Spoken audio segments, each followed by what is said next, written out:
Dzień dobry wszystkim. Dziękujemy, że I am pleased to welcome everyone. Today is the day of free art, so we will try to speak slowly. There are about 30 works at the exhibition, so we will not be able to speak of all of them. We chose 8 works. We will start with the Alang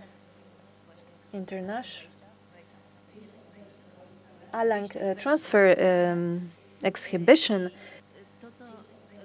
That is good as a matter of introduction to the show. You say that it's difficult to imagine. We have different kinds of tools to measure the world, but it's difficult to imagine the world. Can you tell us a little bit what you do, how you use those tools, how you reverse engineer them? I'd like to say a couple of words about this work in itself, because the photo does not explain it. The work on the blue wall is a collection of over 140 objects that I brought from the Alang, a place that is called Alang, is a ship scrapyard or breaking yard, where ships from all around the world, when they are old, are brought to a beach that has some 30 kilometers, and on that beach, people cut them with tools suspended from lines to scrap those, to obtain scrap from those ships in quite dangerous conditions.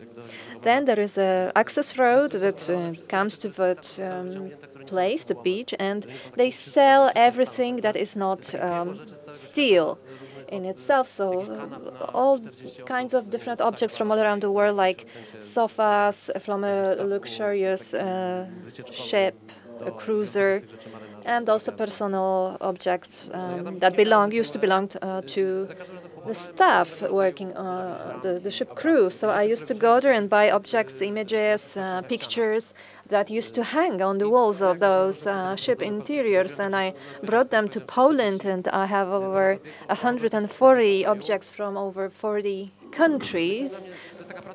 This work, for me, grew with time. I started to bring those things that proved interesting for me for many reasons, and I imagined that when you think that each of those objects for 30 or 40 years was traveling all around the world between harbors, and then you add up the trajectories of all those objects, you can create some kind of a network that covers the entire planet in a geometrical way. What is really interesting about it is that it's a contract that does not have a beginning but does have an end. Yeah, please, you wanted to add something? No, I don't want to interrupt you, but there is this term of triangulation that you use. Yes. Traditional cartography as a Western project of making a map of the entire world requires the starting point, like the zero meridian or other places to start to create that map. In this case, the map does not have, or this network does not have a beginning, but it only has an end when all those objects end up and are brought to. So it's like a series of general, universal problems that the world is facing nowadays. Let me tell you a little bit more of why I'm interested in those things. I went there with Janek Sova to India in 1998. We were 21 years old at that point, and I was greatly impressed when I went there. It was my first trip out of Europe. There was no internet developed at that point. It was only beginning, so internet right now is shortening distances all around the world, but not at that time. So it was a cultural shock, and it was a great impact for us. We saw that these places are completely different from one another. They have no common denominator. So When I became an artist and started to do certain different kinds of things, I came back to that trip and produced works that explored questions related to that idea of what is distance in a cultural sense. What does it mean to be close or far? It's not so obvious. From Warsaw to, let's say, a village in southwestern Poland, we can travel 10 hours, but also in 10 hours we can get to Bombay, or even less, in less time. So that's a great example for me that distance is also political, has a political dimension. If you are an African from a higher medium class, you can come to Europe quite fast. But if you are a member of the proletariat, you want to come to Europe, that may take you 7 years to struggle through camps for refugees or immigrants and so on. I read an article by German journalists who found immigrant from Ghana in Spain who managed to settle down in Spain, and they came back with him to Africa and followed the route once more that he followed during 7 years to come to Europe. First, he tried to go through Ceuta, the Spanish city in Africa, then through the Canary Islands. He was imprisoned in Libya for a year. He tried to come to Italy, and it took him 7 years to actually come to Europe. This shows that the space we live in has a quite complicated structure. There are plenty of metaphors when we try to imagine the world. We say that it's a globe, or we show images from the planet from the outer space, but it's not a real image of our world. So it's interesting for me, what is the real shape of that space. Let's go back to what I said in the beginning. During my trip to India, it seemed that, different places are so different that it's hard to find this common denominator. So at some point, I started to challenge this thing, but I still believe that we need to find this common denominator. I believe it's an important question in general. Is there a universal system of values? Do we really need to try and find such a system, or maybe different countries, different places are different, and we need to respect this fact? Since you've mentioned the trip to India, I read in an interview with you, there's this point when you realize, because when you grow, if you grew up in Poland in the 1980s, you grew up in this feeling that you're worse than the Western world. So we're really Western-centric. We didn't look east. We were just focused on the Western world. So for you, this journey to India, I believe, was this point when you realized that you're this person who, in general, feels like a lesser person because you come from Eastern Europe, but then you go to India and you realize you're a privileged European. That's a very interesting observation.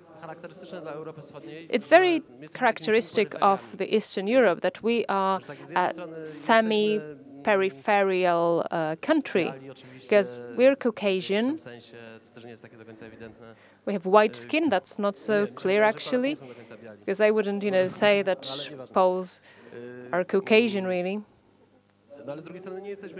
But on the other hand, we're not a Western country. So we're somewhere in between, and depending on the configuration, we might either be privileged or excluded. I was born in 1977, and my childhood, that was the 80s. And that was a period of enormous humiliation of Poles because of the enormous economic crisis.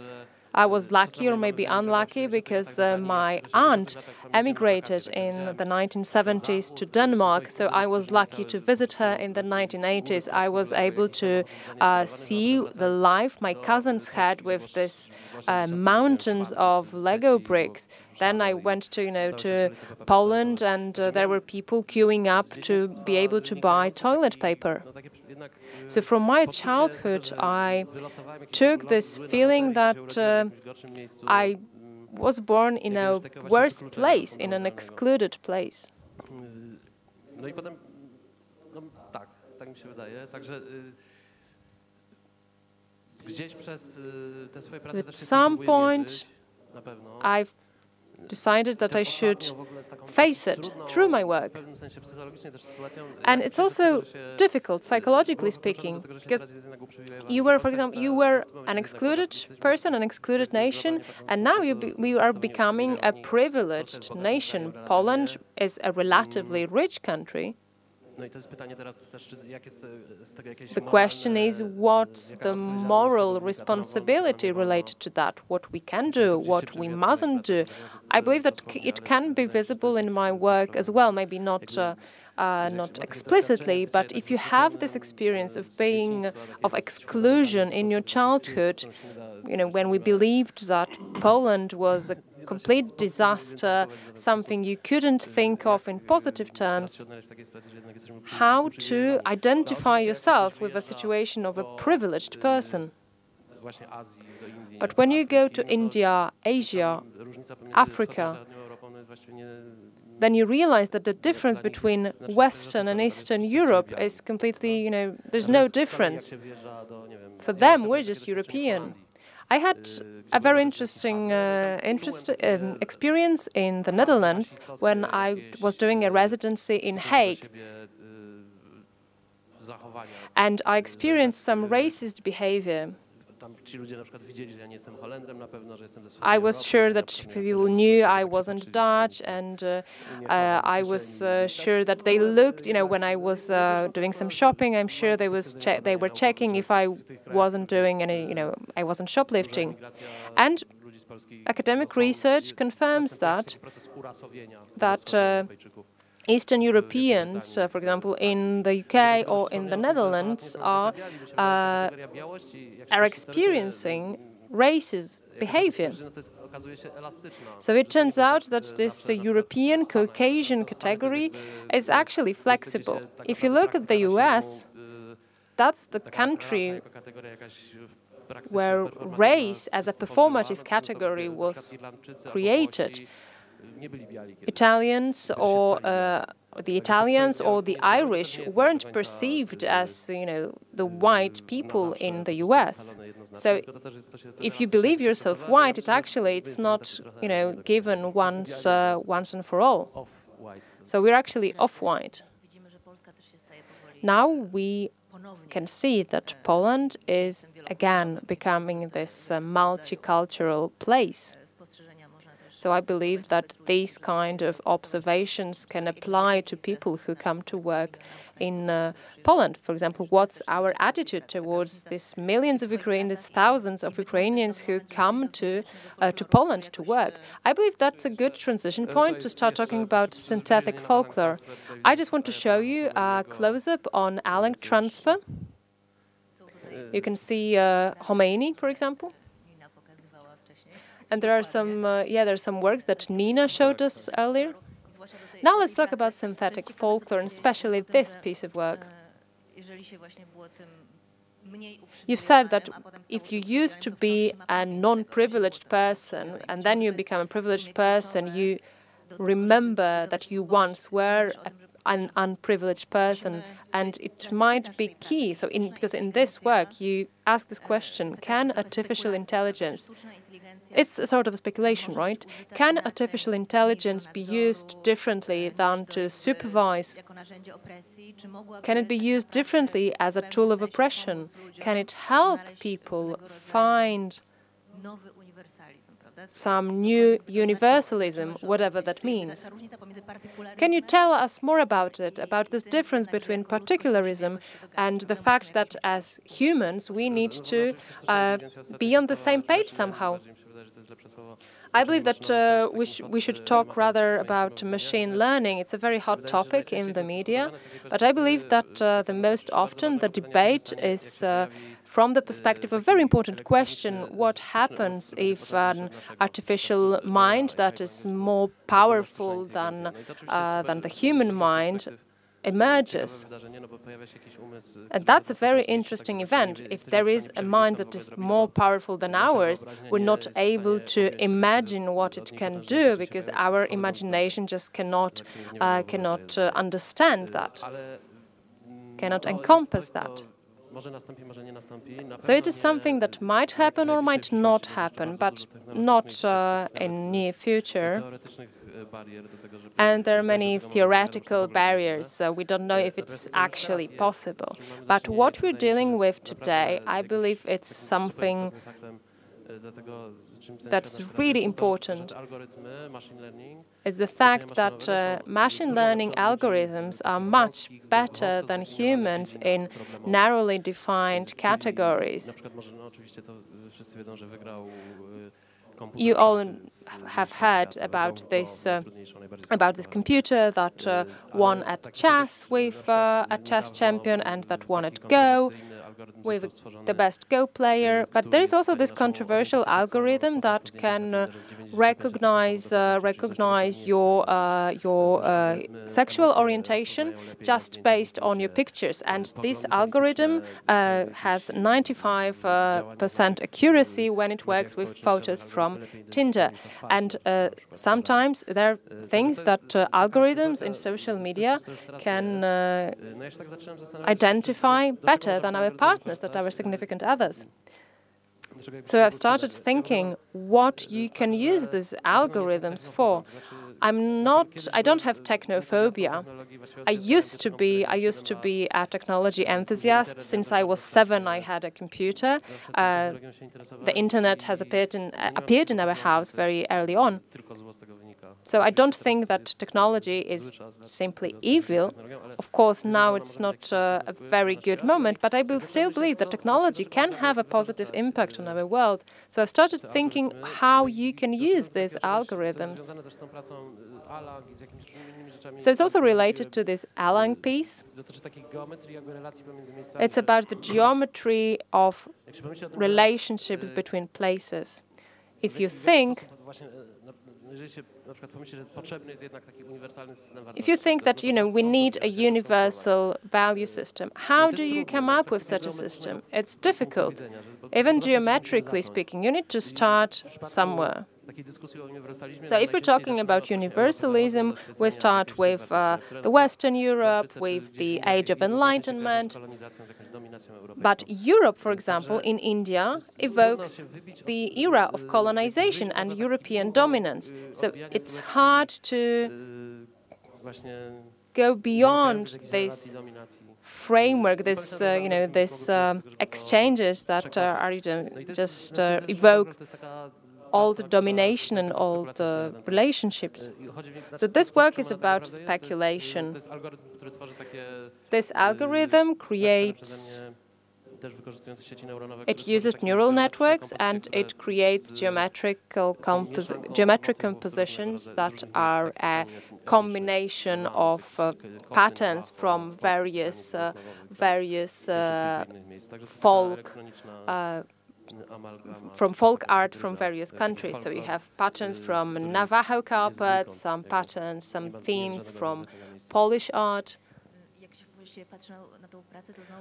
When you look at this piece of art, you can see a piece of you can see like a carpet. It's like a carpet. So in your work, the artifacts are created using collective intelligence, this general knowledge, or whatever I should call it. Do you think that this general intelligence, when combined with artificial intelligence, could it give us some political solutions? Frankly speaking, I don't know. Collective intelligence, it's a question that is a topical issue now, but I haven't considered this question. z tymi pracami. So it doesn't relate to my work in this context. If you look at the history of museums, then museums of contemporary art as we know it, such as this museum, were created at the moment when crafts were expelled from them. A new division was installed. There were cultural museums with crafts and there were art museums. Now, many museums want to go back to that. There's always this, we need to remember that art is always related to a cultural context. For example, Moderna in Stockholm, they start to exhibit works differently. They're interested in everyday objects. It's an ongoing discussion, of course. What is general intellect? But that's interesting for me. What's the place of artificial intelligence in all that? It's also a contribution to the debate about the folk art in Africa. We believe that folk art is a product of collective intelligence, but it's not really true. Because it turns out that in Africa, very often, there are specific artists. There was one artist that produced specific sculptures, but we don't have any tools to analyze that, so we think that this is a style particular to a tribe, but actually it's a style particular to a particular artist. So I don't know if the distinction between the so-called high art is a product of particular intelligence, while folk art is a product of collective intelligence. I don't believe it's true. I don't know either, but I'd like to go back to the application of artificial intelligence, actually.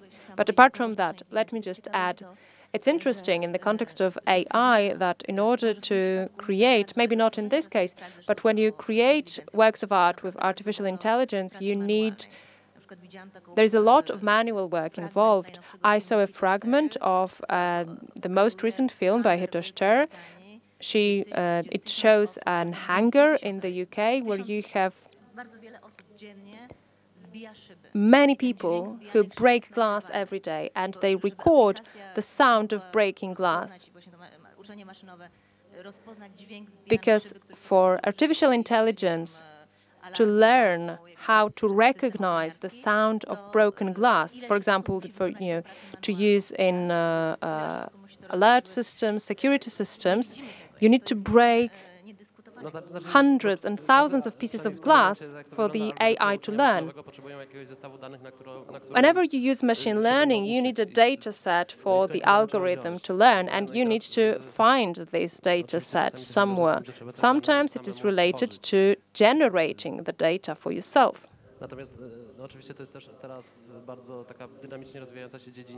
Of course, it's a domain that is developing very dynamically. There are algorithms that browse the internet, searching for specific types of data, for example, specific types of pictures, specific fragments of text. There's also a new field that is developing fast synthetic data. It consists in creating, for example, if you want an algorithm to recognize a car in the picture, instead of teaching the algorithm using actual car pictures, you use renderings because it is much cheaper to generate such a data set. So you create artificial data sets for algorithms to learn how to recognize real-world objects.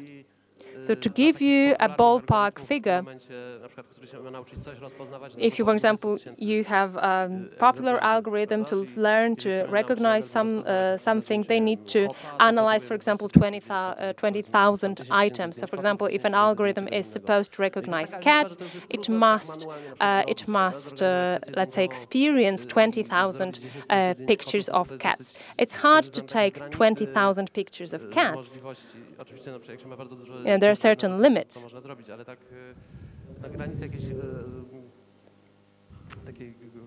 opłacalności. No także oczywiście So there are limits of what is financially viable, and you start to produce those sets of data in different ways. Let's come back to your work with Mashiński. We can see sculptures. This is polyethnic and synthetic folklore work. Sculptures printed by you on the basis of observations of different kinds of sculptures. You made them on a 3D printer in your own home, while the second work is done by machines, by AI. So can you tell me about the dialogue between yourself and machines in the production of those works? These works are similar to those mosaics, but there is no algorithm. It's inspired by my trip to Africa, when I realized, traveling around Nigeria, that the sculptures they sell to tourists in markets as folk crafts are no traditional sculptures. They are hybrids, like the head is from Mali, the body is from Gabon, and they are hybrids combined of different traditions and not one tradition, a genuine one. So that inspired me quite a lot. These sculptures are manually made to a certain extent. I made models in the computer and then produced it manually. And it might be also a product of AI. Of course, I design the algorithm, so I create the frameworks, and then the machine creates objects according to that algorithm instead of myself. So the algorithm proposes it to you. It's a complicated process, so it might be too technical to explain.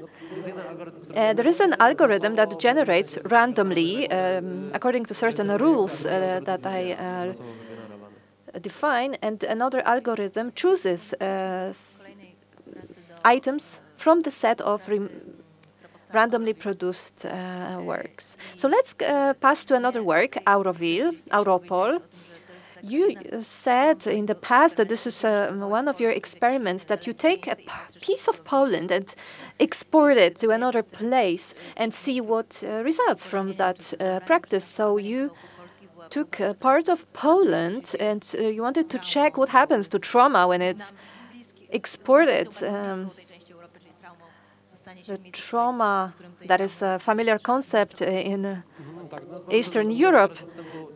So let me say a little bit of introduction. This is a place in India called Auroville. It's a village. It's a utopian village, a spiritual community started in the 60s by radical people from Europe who were searching a manner of creating a new world in India, and also yoga teachers and interpreters of yoga.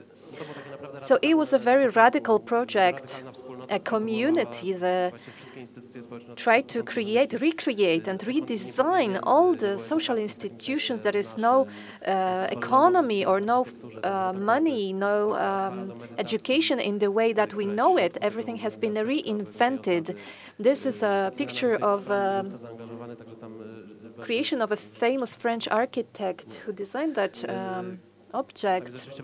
It's a very original and interesting architecture. So they tried to start from scratch, start from zero, and reinvent the entire human world. Of course, this changed and degenerated somehow over the years, but it still exists. I traveled there some time ago when I was traveling around India, and I started to read their archives. There is a magazine, a monthly magazine that publishes debates of that community. And they started to think, because an amateur theater wanted to stage Beckett and to invite Buto performance from Japan. It's a very brutal form of dance that is interpreted like a way to cope with Second World War trauma. And dancers, female dancers, hit their bodies against the walls. So Auroville, a community, said they are on a higher level of spiritual development and they don't want to look at things like that. So is this utopian world, the perfect world, does it still need culture? Culture that is produced on the basis of suffering, on the basis of traumas? So this is still a question that I don't know an answer to. Secondly, what I wanted to say when I visited Auroville is that Polish culture, generally speaking,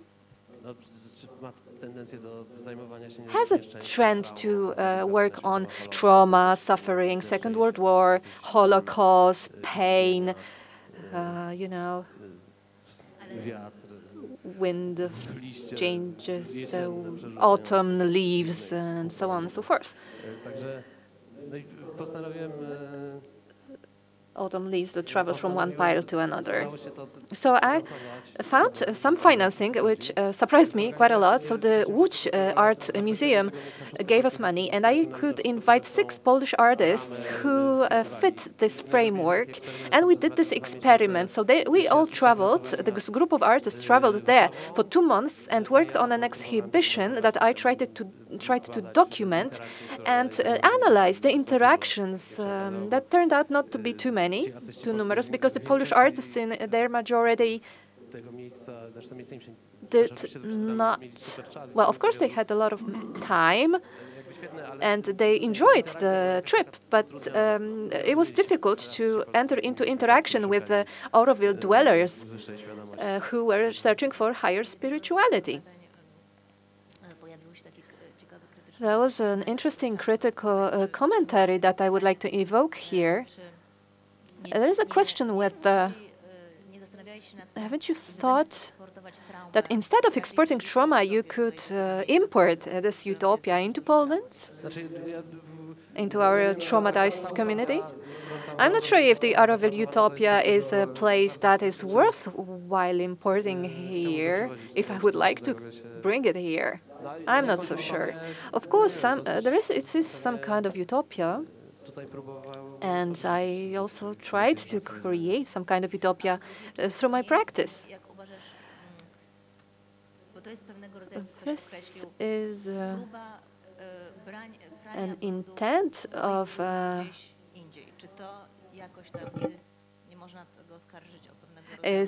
you try to cope with your own trauma somewhere else, abroad. So is it a good thing?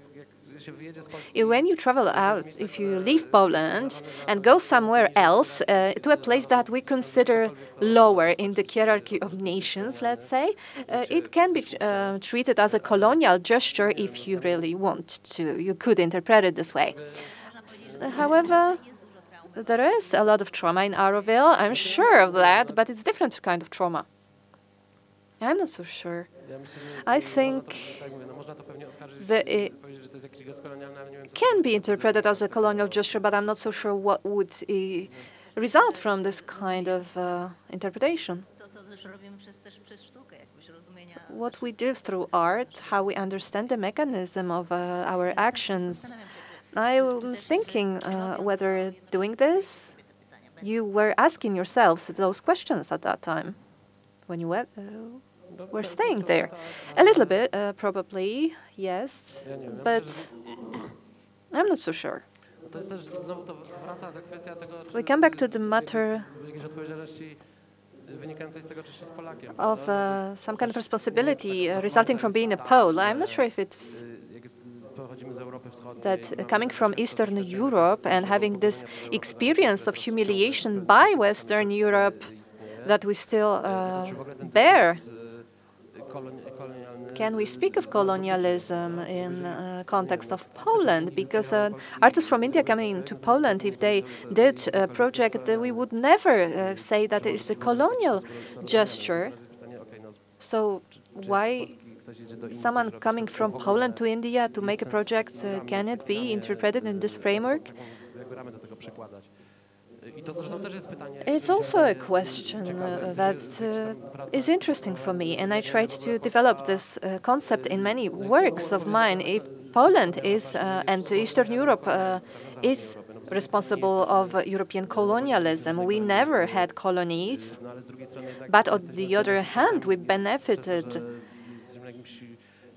from them. As a peripheric European country that is part of the economic system, so we are privileged from the economic point of view. And this is also a product of the European colonialism that's lasted for a couple of centuries and made use of resources from the colonies.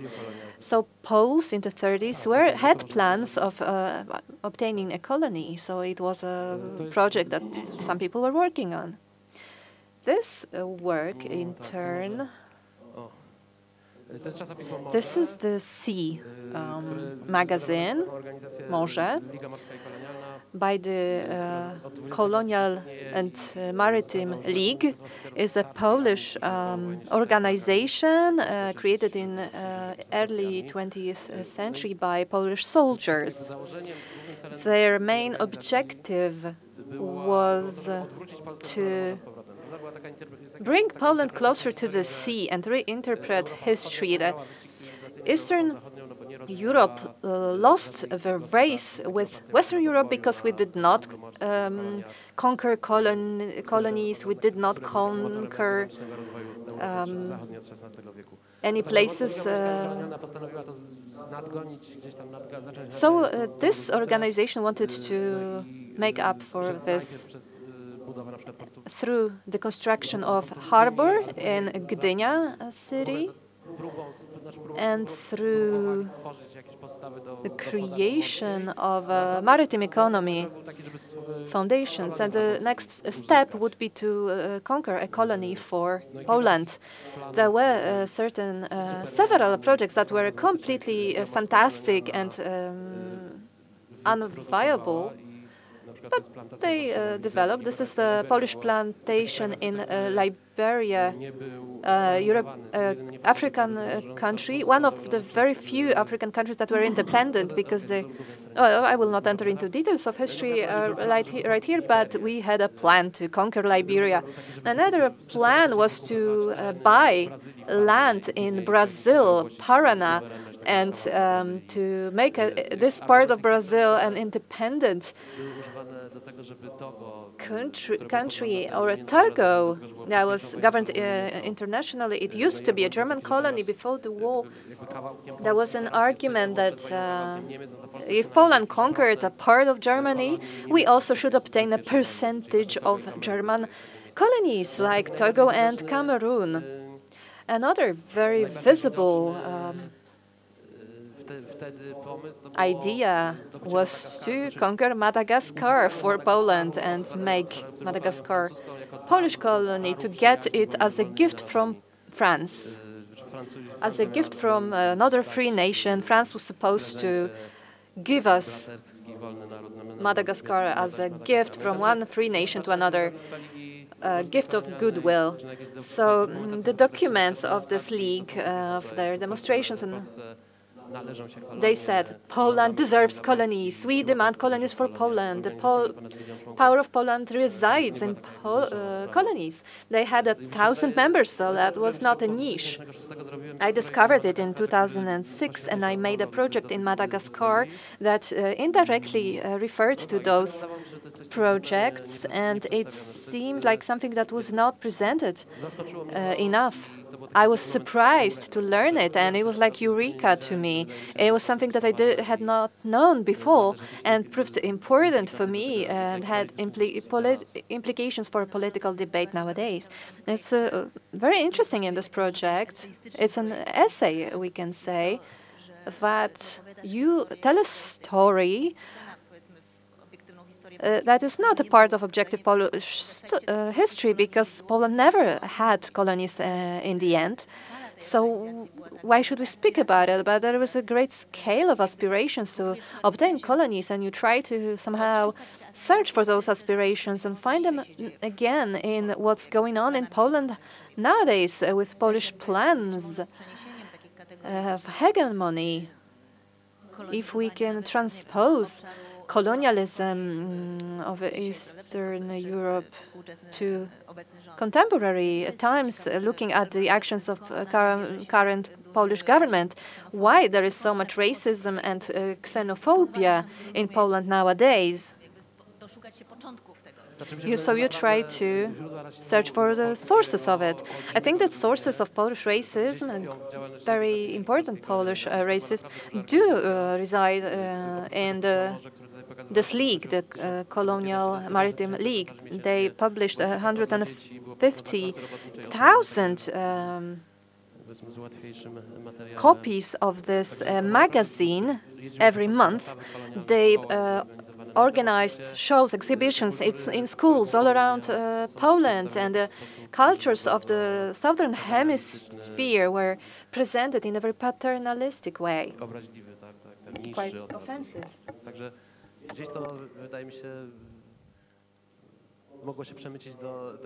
I believe it could survive until the present day. And the eruption of racism we've been witnessing these last years, I believe it might have roots in this activity. I like this picture very much. That's a Polish pioneer in Africa that is crossing a river like a hero on a piggyback ride. There's another project I'd like to mention, 1985. That's a similar intellectual approach you use, because you present a certain moment in history that's not fully that hasn't been fully analyzed so far, and you put forward a certain hypothesis concerning 1985. I'm not a historian. Of course, I'm not. But it happens that I'm driven by emotions, and when you can discover something you haven't been expecting, it's extremely satisfactory. When I discovered that this discovery of Polish colonial plans from the 1930s, that was a big thing for me. And another wow moment, when I realized that something was completely different than I had thought, that's a side effect of an exhibition I organized with Max Cegielski 2 years ago, and it was an exhibition dedicated to the relationship between Poland and India, starting in the 1950s and the first visit of Nehru in Poland, until this period of history when we had India shops practically at every corner in Polish cities. And this during this exhibition, we studied this relationship on various levels, including also smuggling and informal trade. It turned out that starting from 1985, communism did not exist in Poland. Actually, it was some sort of capitalism, and it was pretty solid. Today, we describe the 1990s as a period of change, but actually, this change had happened much earlier. And this work is my attempt at proving this hypothesis. I believe that that communism ended in Poland when the martial law ended in Poland in the 1980s. In this work, there is you can see copies of the Pan magazine, so Gentleman magazine, and many different publications that were unofficial publications published by the democratic opposition. And I believe that both the authorities and the opposition actually wanted to do the same thing. They wanted the transformation to happen. So the conflict was about who carries out the transformation. And in your book about solidarity, you write that the first postulates do not include neoliberalism. Solidarity as a trade union wanted something completely different, but gradually, because it was only 5 years after the establishment of Solidarity, There's this moment when, as Janek suggests, a certain consensus emerges in society. The party says that what's not forbidden is acceptable, and intellectuals start to trade, they pick a suitcase, they travel, they try to be entrepreneurial. Many people become entrepreneurs. So what happened between 1981 and 1985? When people became seduced by this neoliberal thinking. Well, Janek is present here, and actually I was inspired by one of his texts. When you read the first platform of solidarity from the 1980s, from 1980, there are no requests concerning the free market. It was about giving factories to workers so that they can manage these factories. It only started in 1985 when Balcerowicz started talking about that, and when the opposition started to publish informally, unofficially, the works of the Chicago School, such as Hayek, etc. This phrase, it's that what's not forbidden is acceptable. You might remember Wilczek, who introduced a very liberal program, and it was introduced in 1987. That were practically no regulations. So if something was not forbidden, it was acceptable. Actually, it meant that practically everything was acceptable.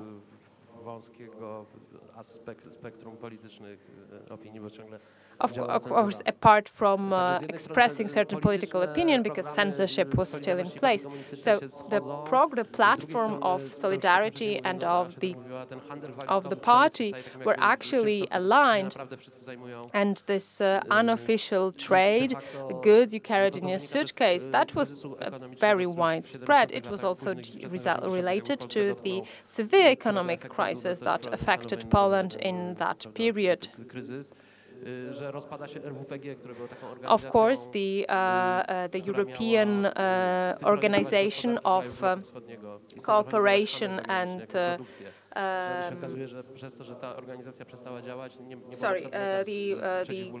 socialist organization that linked all the socialist countries started to fall apart. And people, for example, took a suitcase, they went to East Berlin or to Budapest, so within socialist countries, and they would then trade these goods in Poland. And then it started to include India and other Oriental states. And then the media, such as satellite television, computers, VHS cassettes,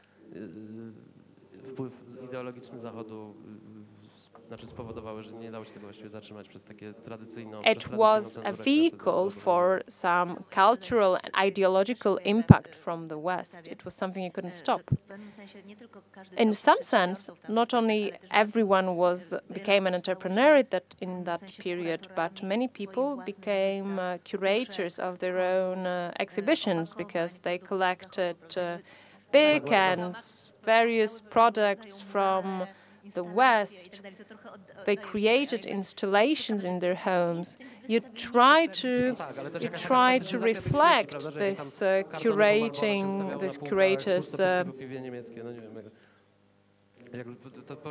curators' practice. That's true. Like, we have these beer cans, etc., because, well, Poles wanted consumption. They wanted capitalism. In this exhibition room, you can see that it was really strongly present.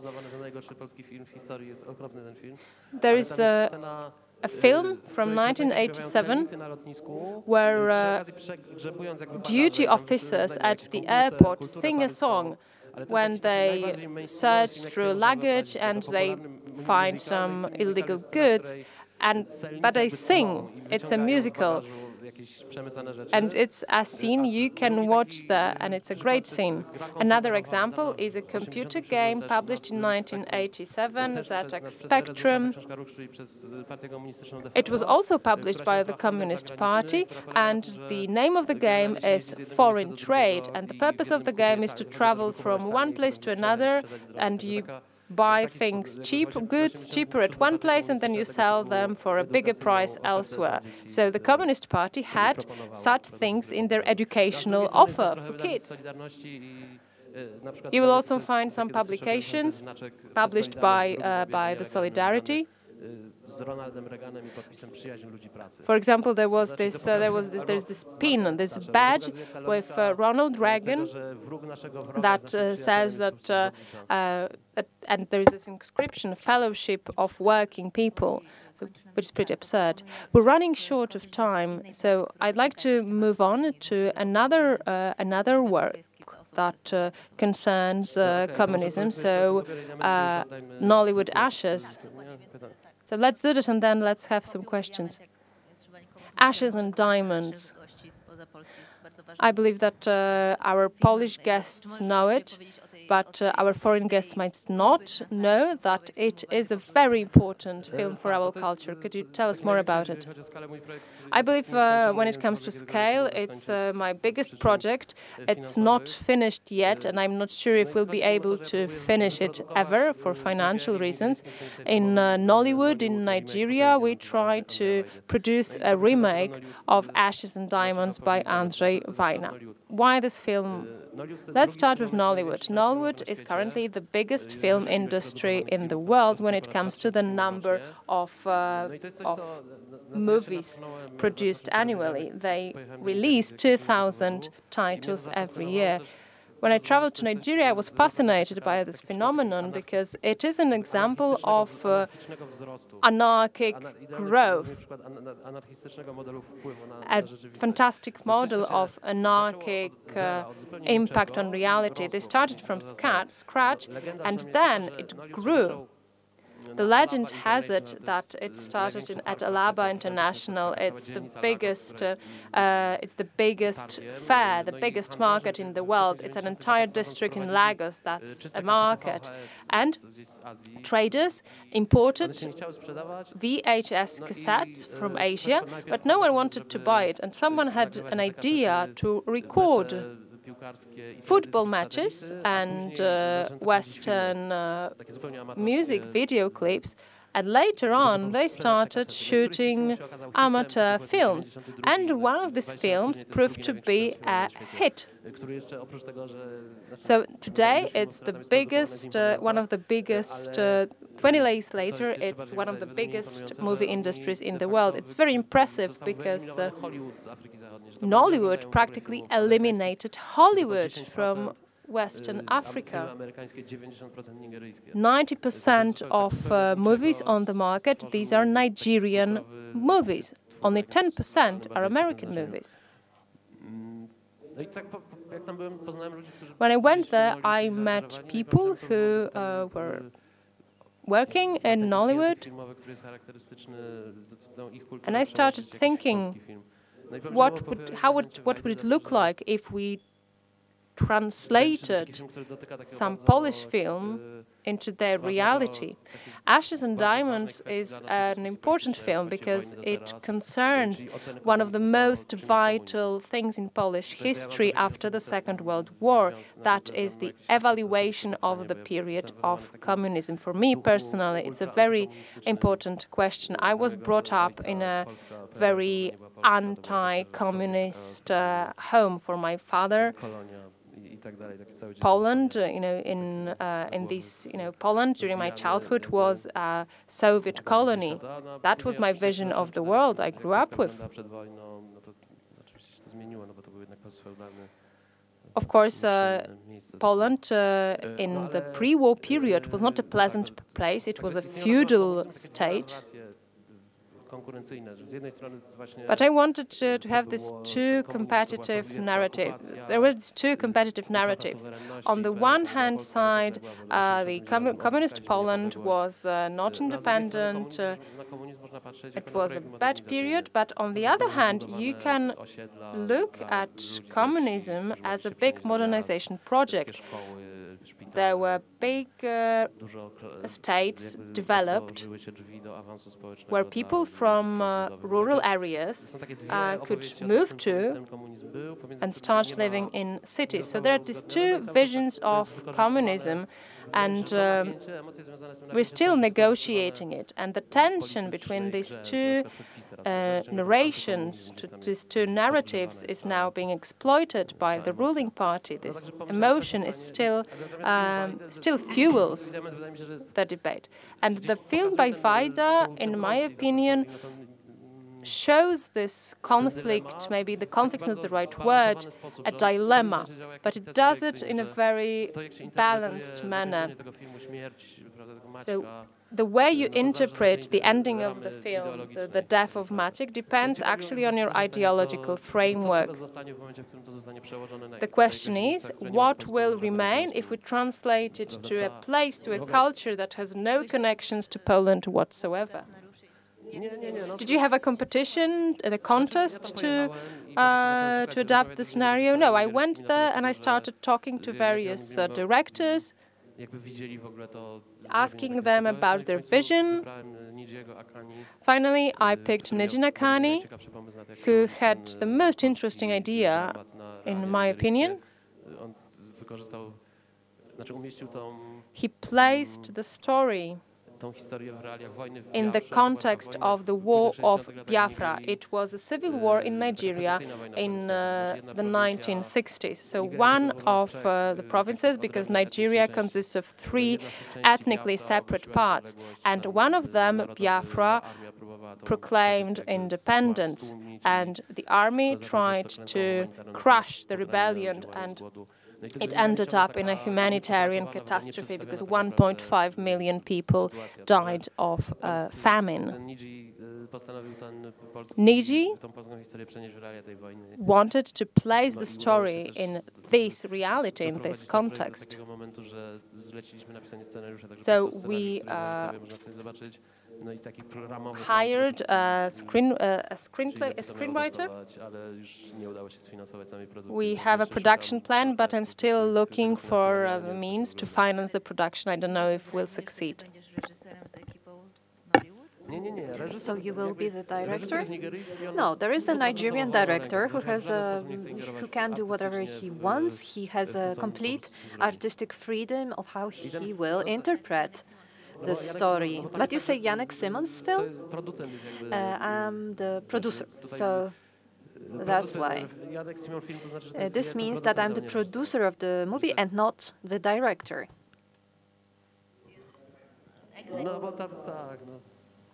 Yeah. So those questions, I think, will be taken into account during production again. Yes, the idea is not to impose any manner of interpretation on the people who will produce the movie. They will do it the way they want, and it will be ideally distributed in the same way as any Nollywood movie. And there will be, you met Andrzej Wajda? No, I only was in written contact with him. We wrote letters, and I wrote to Andrzej Wajda to ask him his permission, whether he consented to this project. He said yes, but later he didn't want to meet me anymore. Maybe he changed his mind, I don't know. The first letter that I wrote to him, he produced a very enthusiastic answer, but later on, when I tried to stay in touch with him and meet him, I did not succeed. Maybe some people who were around him were suspicious towards my project. Maybe they were afraid that I wanted to mock his movie. But I have his concerns on paper. So yeah. So contemporary art sometimes may feel suspicious to certain people, but that might be a good moment to open the question and answers session. So please, if you want to ask any questions, do it now, or comment something. Please use a microphone, because otherwise we will not be able to translate.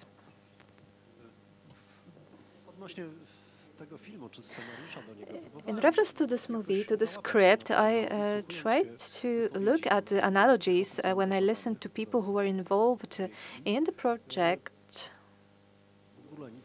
and I did not feel that, actually, at all.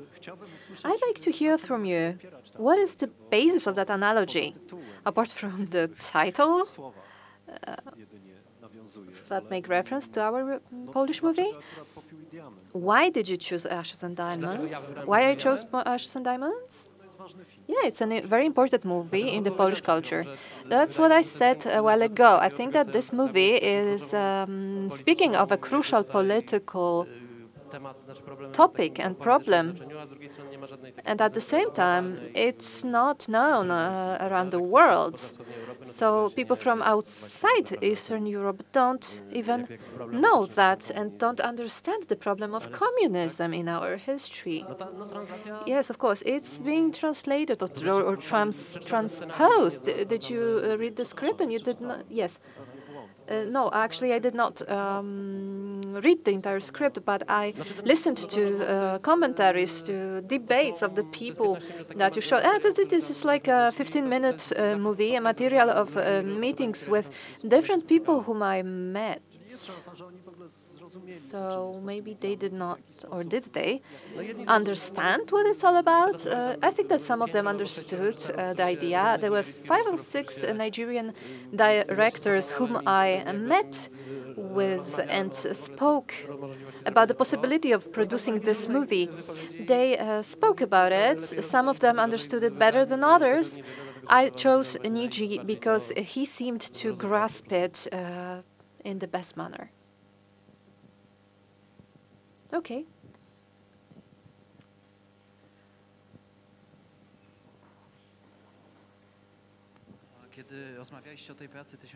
Speaking of the work 1985, I thought it's an interesting topic that connects it to the wall artwork and the problem of geographic culture and globalization. This model of transformation that was introduced in Poland and the entire Eastern Bloc repeated what Deng Xiaoping did in China.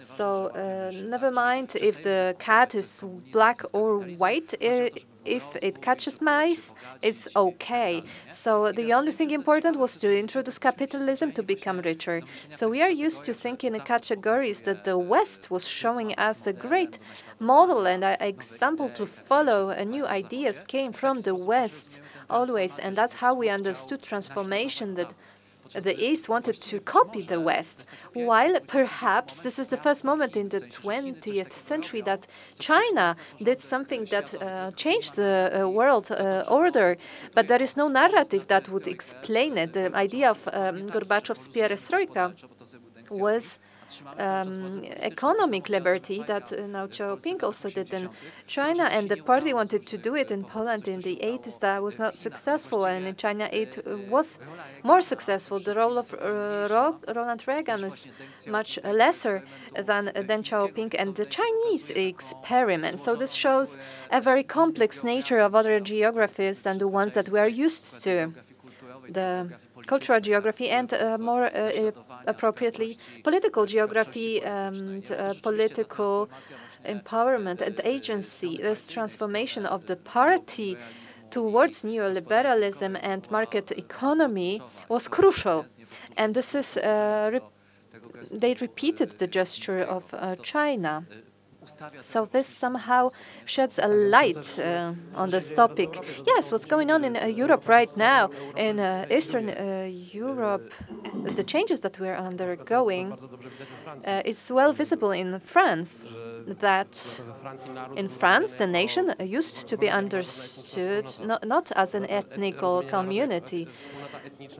They did not understand a nation like ethnic community. It's rather an Eastern concept.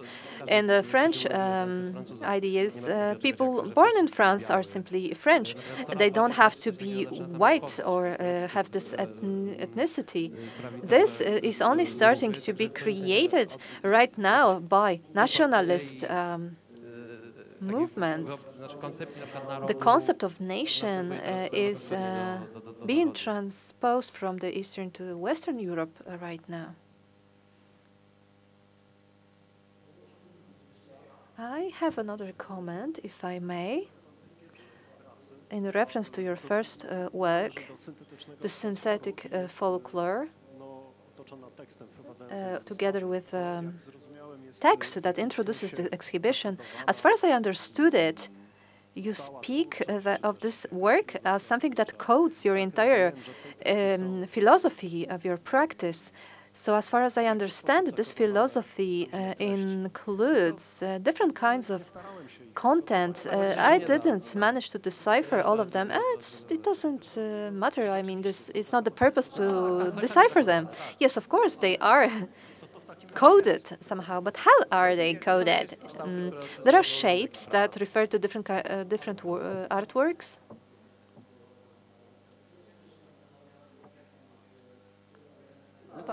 I also thought of which elements are from where. Yes, some of them are more obvious than others. This work maybe does not make much sense without the context of the exhibition that it was first displayed on. The first display, the first show of that work was included sculptures based on Marco Polo and a movie about Mr. Seven, who speaks of his incredible adventures, mythologization of your life, that every story was about traveling somewhere. When we go somewhere, we falsify the world because we speak of some things more than others, and of certain things we don't speak at all. So it's like a tale of life. It's always recreated somehow. Some of your works that we did not mention, your correspondence with Raster, no, it was not presented in this exhibition. You're right, but it's also about coding certain formations. We can see your exhibition budget. We can see your PIT, your document for the fiscal office. So you juxtapose something very concrete with something very abstract, like the budget of Poland and abstract sculpture can have a lot in common. And at the same time, in real life, they are very distant from one another. So that's how I understand it. This work was very helpful to gather many different interests of Janek in one place, many of your visual strategies, because you do essays. You also present data. And this work somehow organized all those different topics. Statement of the curator in Polish and English, and this work in the middle shows your artistic language somehow. That is a great introduction to the exhibition, in my opinion. Okay, so what's next? Do you have any more questions? Do you? Because we started with dialogues at 5 p.m. and we have another dialogue, so we can continue talking afterwards in a more informal way behind the scenes. Thanks to Joanna Manecka, who is the producer and coordinator of the show, to Ula Kropiwiec, to the entire castle, and to the interpreters and to the artist Janek. I also thank you a lot for coming and being with us. Thank you. Goodbye.